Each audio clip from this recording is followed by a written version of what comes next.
والصلاة والسلام عباده الذين اصطفى خصوصا على محمد منبع الجود والعطاء وعلى آله وأصحابه أجمعين اما بعد فاعوذ باللہ من الشیطان الرجیم بسم اللہ الرحمن الرحیم قال اللہ تعالی فی القرآن المجید تلک الرسل فضلنا بعضهم علی بعض آمنت باللہ صدق اللہ العظیم ان اللہ وملائکتہ یصلون علی النبی یا ایھا الذین آمنوا صلوا علیہ وسلموا السلام وعلى آلہ وصحبہ الصلاۃ والسلام علیک یا حبیب اللہ وعلى آلہ وصحبہ یا محبوب رب العالمین۔ ہماری محفل کا ماحول جس مزاج پر چلا گیا ہے سبحان اللہ، اب یقین کریں کہ بیان کا نا اس پہ کوئی مجھے سمجھ نہیں پڑ رہی کہ اب کیونکہ اتنی رکت اور اتنا پرسوز اور کیف والا ماحول کے بعد اب بیان کا رخ کدھر جائے گا۔ میں تو ایک ذہن میں موضوع لے کر آیا تھا کہ ایک کیونکہ میری عادت ہوتی ہے کوئی علمی بات بتائی جائے، عقیدہ مضبوط ہو جائے، بس میری یہی ہوتی ہے۔ عقیدہ مضبوط ہو گیا تو عمل مضبوط ہو گیا، بات ساری عقیدے کی۔ تو اب وہ بڑا ڈفرنٹ سا مجھے موضوع لگ رہا ہے، لیکن کوشش کروں گا میں تھوڑے سے وقت میں، کیونکہ وقت بھی زیادہ ہو گیا، میں طویل بات نہیں کروں گا تاکہ علم کی بات بھی آپ تک پہنچ جائے۔ معراج مصطفیٰ صلی اللہ علیہ وآلہ وسلم کیونکہ ایک عظیم معجزہ ہے، اس لیے ضروری ہے کہ پہلے یہ سمجھا جائے کہ معجزہ ہوتا کیا ہے۔ جب معجزہ سمجھ میں آ جائے گا تو معراج مصطفیٰ جیسا عظیم الشان واقعہ بھی سمجھ میں آ جائے گا۔ بعض لوگوں کو واقعہ معراج کی سمجھ نہیں آتی اور وہ گمراہی کا شکار ہو جاتے ہیں۔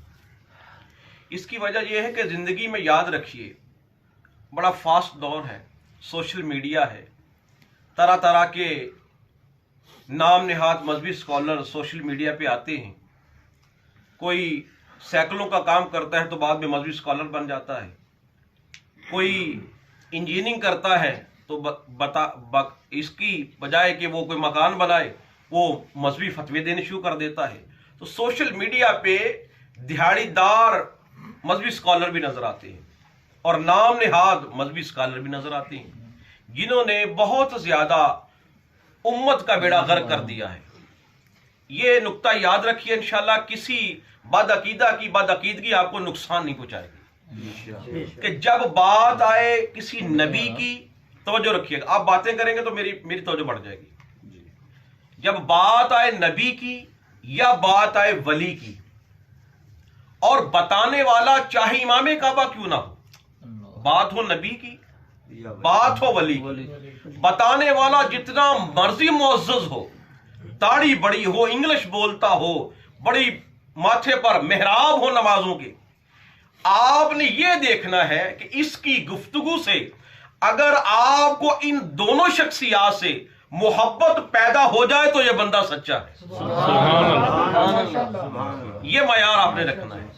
اگر بڑی داڑھی والا، بڑی انگلش بولنے والا، بڑی جگہ بیٹھنے والا، بڑے دین کا ٹھیکیدار، دعوے دار، لیکن اس کی گفتگو سے آپ کو ولی سے دور ہو رہا ہے، آپ ولی سے دور ہو رہے ہیں، اس کی گفتگو آپ کو نبی سے دور کر رہی ہے، نبی کی محبت سے دور کر رہی ہے، تو سمجھو اب یہ بندہ فتنہ ہے، اب یہ کوئی مصلح نہیں ہے، اب یہ کوئی امت کا خیر خواہ نہیں ہے، کیونکہ جو نبی کی محبت کے قریب کرے وہی خدا کا محبوب ہوتا ہے۔